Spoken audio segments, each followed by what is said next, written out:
Sejam todos muito bem-vindos, os irmãos e amigos que aqui estão, os que nos assistem via internet.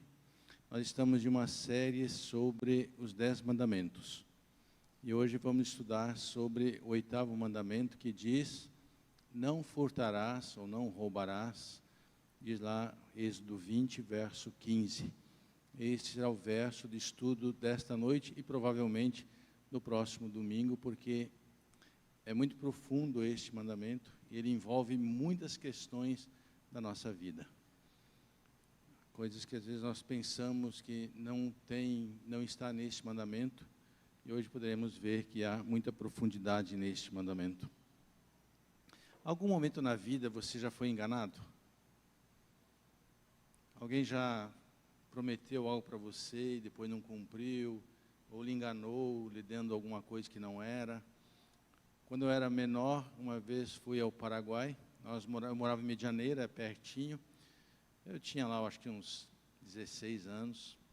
Aí fui ao Paraguai, e quando você vai ao Paraguai, normalmente você gosta de comprar perfumes no Paraguai. Normalmente as pessoas que vão, compram perfumes. E eu comprei um perfume. Não era bem inocente, comprei da rua de uma pessoa, e lá eles te mostram o original, colocam em você e tal. Aí você paga lá, ele vira, tira da sacola, te entrega, lacradinho e tal. Quando cheguei em casa, só tinha o vidro, não tinha perfume nenhum. É muito triste você ser enganado. É muito triste alguém roubar o seu dinheiro desta forma. Isso é algo que... Então, todos aqueles que de uma forma ou outra foram enganados, foram roubados, sabem perfeitamente o peso do mandamento que diz: não roubarás. No mandamento anterior, onde Deus diz: não adulterarás, está a santidade de Deus, neste mandamento.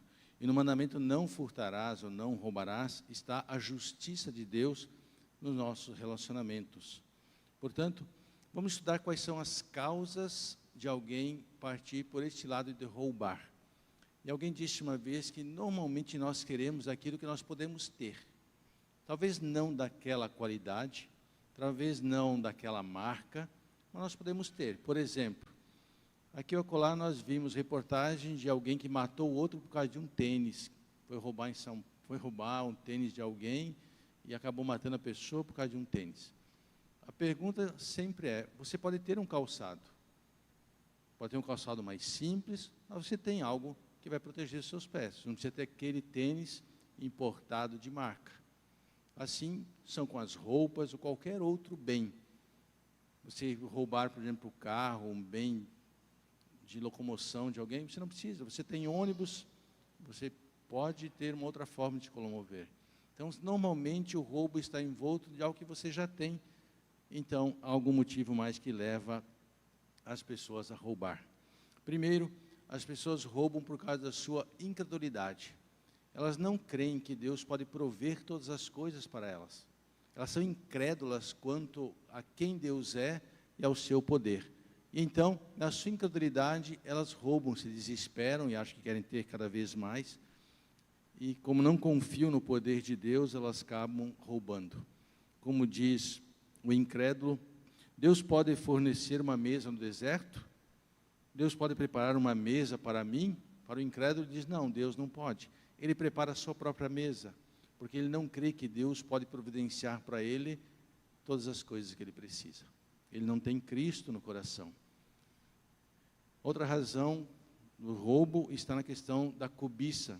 E a raiz da palavra cobiça significa desejo imoderado de obter as coisas. E por trás de tudo isso está o poder de Satanás, que leva as pessoas a cobiçar as coisas dos outros, quando na verdade não precisa. E nós vamos ver no estudo desta noite, que neste mundo não levamos absolutamente nada. Então, para que querer cobiçar e querer coisas? Não há necessidade.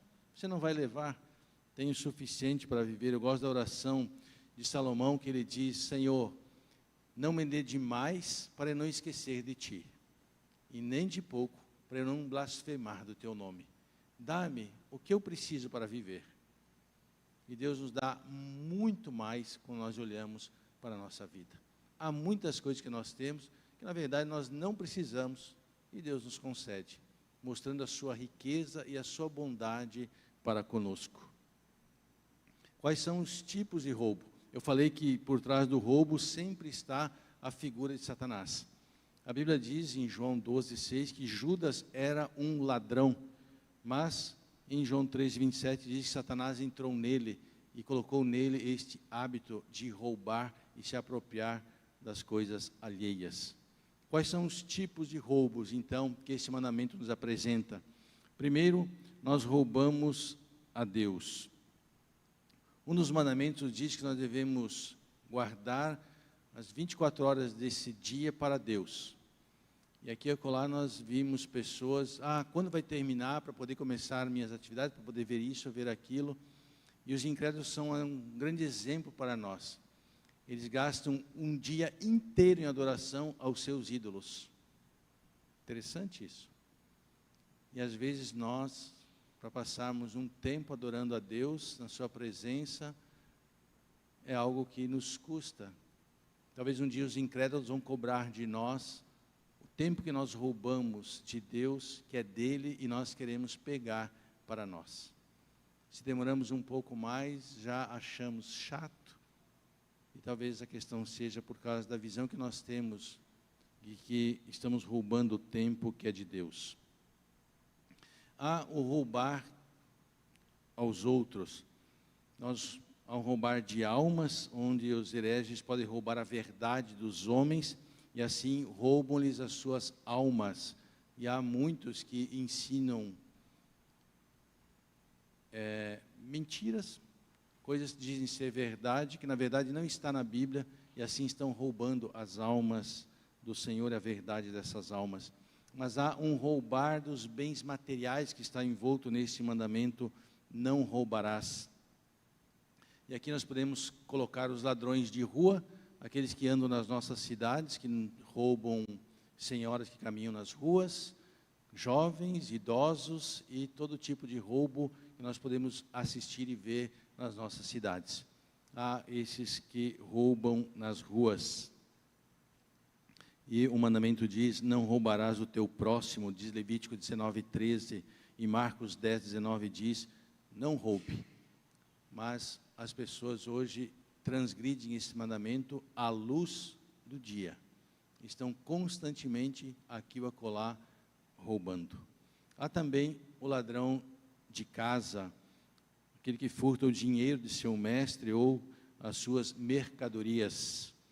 O apóstolo diz, alguns têm hospedado a anjos, diz ele em Hebreus 13:2, mas muitos mestres têm hospedado ladrões, nos quais eles nem sempre sabem que o são. Na verdade, o ladrão se finge ao seu mestre como alguém bondoso, apenas para, na verdade, ajudar a si mesmo e roubar de seu mestre. Eu lembro da história de uma amiga sobre esta questão de roubar o próximo, o seu mestre, em que a pessoa se mostrou tão amável, tão amiga, tão benévola, mas no fundo ela queria, na verdade, um empréstimo para depois não mais devolver. Nós podemos ver então como esse mandamento ele é amplo e como ele abrange todas as áreas da vida sobre não roubarás. O mandamento diz também que há um ladrão legal, e aqui se refere a alguém que tem uma profissão e usa dessa profissão para negócios falsos.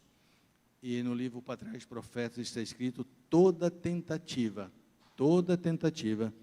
de obter-se vantagem pela ignorância, fraqueza ou infelicidade de outrem é registrada como furto, como roubo no céu. Então imaginamos quantos que usam da sua sabedoria, do seu título, para usufruir e roubar dos outros. Aqui e acolá nós vimos, de pessoas que foram roubadas porque confiaram em alguém. Há pouco tempo um amigo perdeu uma boa quantia em dinheiro por confiar em um profissional, e ele o enganou e levou aí um bom dinheiro dele. No céu, isso é catalogado como roubo. Não é esperteza, não é uma vantagem que esse profissional levou, na verdade, ele roubou, agindo de má fé, da fragilidade do nosso irmão. Existem aqueles que são os ladrões de igrejas, e aqui há uma referência a nós, pastores, porque no livro de Ezequiel 34, 2 e 3 está escrito: Filho do homem, profetiza contra os pastores, os líderes da igreja, dê-lhes esta mensagem do soberano Senhor: a destruição é certa para vocês, pastores, que alimentam a si mesmos em vez de seus rebanhos. Os pastores não deveriam alimentar suas ovelhas? Você bebe o leite, diz o profeta, usa lã e abate os melhores animais, mas você deixa seus rebanhos morrerem de fome. Eles se alimentaram e não alimentaram o meu rebanho, verso 8 de Ezequiel 34. Esses ministros são indiciados como ladrões nos registros dos livros do céu. Portanto, eu gostei de ler isso, porque na verdade, a coisa mais preciosa que Deus tem na terra é a sua igreja. E ai do pastor que a tratar mal dela. Ai do pastor que não cuidar dela e não alimentá-la com a sua verdade. E nós podemos olhar profeticamente e vamos ver que no futuro, quando aqueles que forem enganados pelos pastores e souberem que foram enganados e perderam a sua salvação, eles vão contra esses pastores e vão destruí-los. Haverá uma chacina, diz a inspiração. Que Deus nos dê sempre a unção do seu Espírito para cuidarmos da sua igreja, que é a coisa mais preciosa que Ele tem. Nessa semana há uma declaração que nós lemos nos livros inspirados, que diz que acima da família, acima dos filhos, do esposo, da esposa, dos amigos, está a obra do Senhor. A igreja está em primeiro lugar, depois vem todas as demais coisas. A igreja é a coisa mais importante que Deus tem.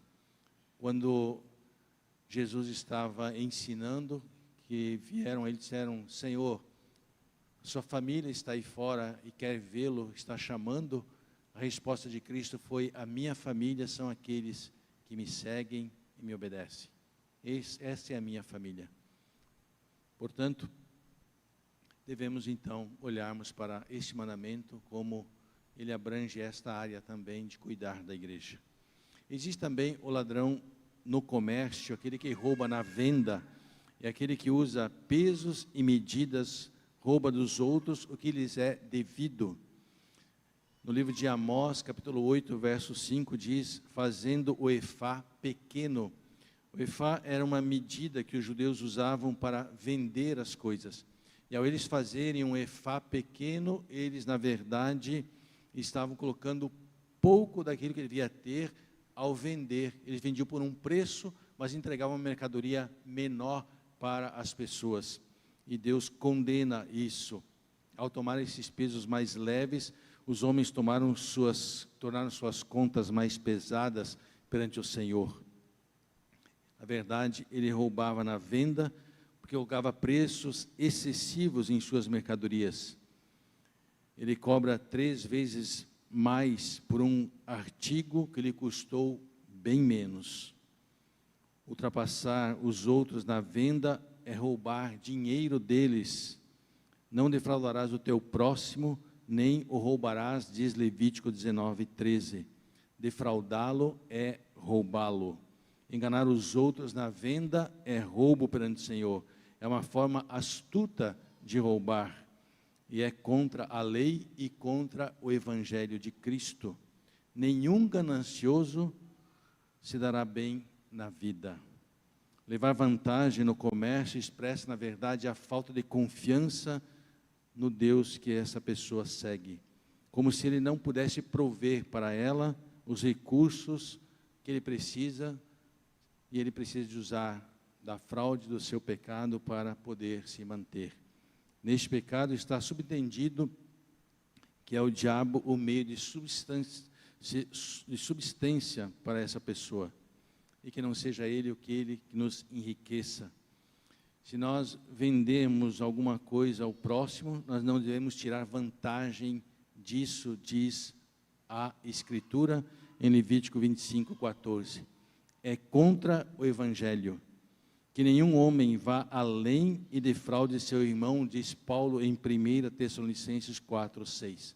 E temos o exemplo de Zaqueu, que ele, ao encontrar o Evangelho, encontrar a Cristo, devolve tudo aquilo que ele fraudou as pessoas 3 vezes mais. E assim, podemos concluir que é 1000 vezes melhor restaurar os bens obtidos ilegalmente do que encher seu travesseiro de espinhos e ter a culpa perturbando sua mente e a sua consciência em seu leito.